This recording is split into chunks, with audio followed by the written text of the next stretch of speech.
दोस्तों, आज हम भारतीय संविधान का भाग 3 समझने का प्रयत्न करेंगे।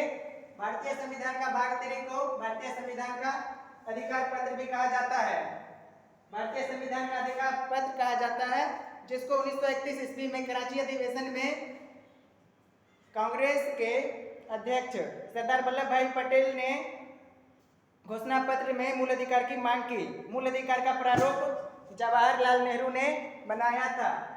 भारतीय संविधान का भाग 3 में जो अनुच्छेद है वो 12 से 35 तक दिया गया है, जिसका पहला अनुच्छेद जो है समता या समानता का अधिकार। मूल अधिकार का जो पहला अधिकार है समता या समानता का अधिकार। समता या समानता का अधिकार है समता का अधिकार, जो सभी भारतीयों के लिए एक समान होगा, पूरे भारत में सभी भारतीयों के लिए। दूसरा है स्वतंत्रता का अधिकार।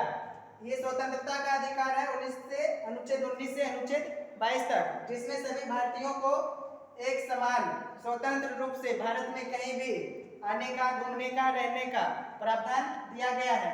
तीसरा मौलिक अधिकार जो हमारा है शोषण के विरुद्ध अधिकार, जो अनुच्छेद 23 से 24 में वर्णित है, जो किसी भी आदमी का शोषण कोई भी आदमी नहीं कर सकता है।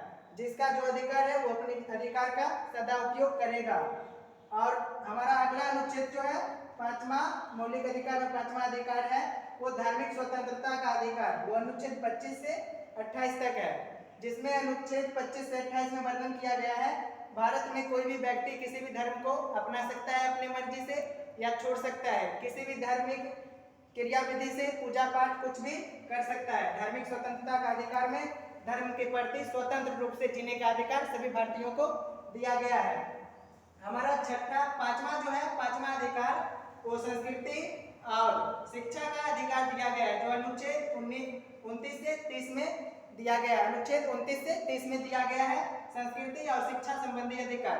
किसी भी भाषा, किसी भी देश का कोई भी भाषा सीख सकता है, किसी भी प्रकार का शिक्षा प्राप्त कर सकता है, जिससे किसी को हानि ना हो, नुकसान ना हो। संस्कृति किसी भी प्रकार का रहन सहन, वस्त्र, पहनावा, ओढ़ावा, किसी भी प्रकार का फेस्टिवल, उत्सव मना सकता है।